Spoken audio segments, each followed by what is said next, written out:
Them eggs hit it right on the money. These things really do satisfy. Yeah. Always fuss my kids for eating this junk. What's Robert? It's honest woods anyway.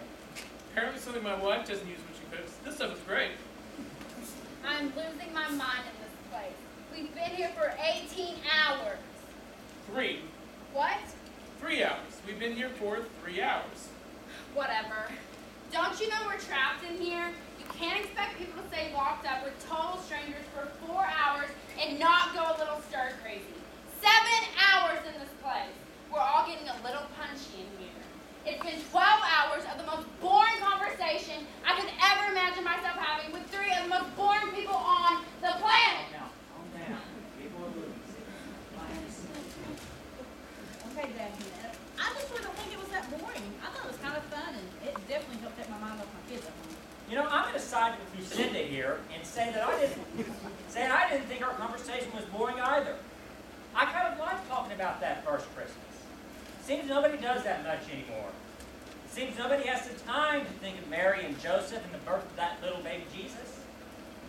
Well, I'm going to cast my vote and say... We already know how you're going to vote. We thought the conversation was pleasant, delightful, and had a winsome quality. Is winsome a lot like tomato? You don't care much for the Christmas season, do you, Daphne? It has its purpose, I guess. It's a time for the retail market to make up for the lost profits of the rest of the year. Oh, and don't forget it's the time to take your family to church, too. Well, who could forget? All of you have been so quick to remind me today. Let's recap. For 2,000 years, we celebrated the birth of a child born in an obscure part, in a backward part of the Roman Empire. This child grew up to be a great religious reformer. He tried his best to reform others, but there wasn't a whole lot of time. He only had 3 years to do it. At the end of those 3 years, the Roman authorities thought he was nothing but a nuisance and put him to death. It's a story of a valiant failure whose life ended in a brutal and shameful death. Actually, Daphne, you're right. Jesus is the King of Kings, but he was born a pauper. He is the Lord of Lords, but he lived a life of servanthood.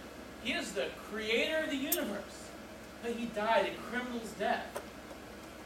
He died a criminal's death, but I don't think it was a shameful death. That's kind of harsh. You know what I mean? He claimed to be God's son. Don't you think God's son should have been born in a palace somewhere? Don't you think he should have, never died ever, let alone died the most brutal form of capital punishment the world has ever known? Why would God put his own son through such a horrible life?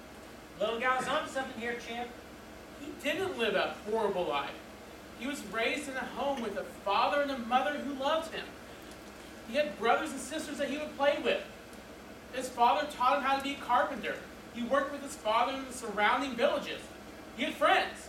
When the time was right, he had 12 very important friends. They walked with him and they learned from him for 3 years. It takes 4 years to go to college. Or in the case of my oldest, 8. He didn't get his daddy's grades. 3 years wasn't a lot of time, but he took advantage of every single moment that he had on earth. He was born for a reason, to teach a doctrine of gentleness, love, and forgiveness. To him, every man, every woman, every child is lovable, and nothing they have done is unforgivable.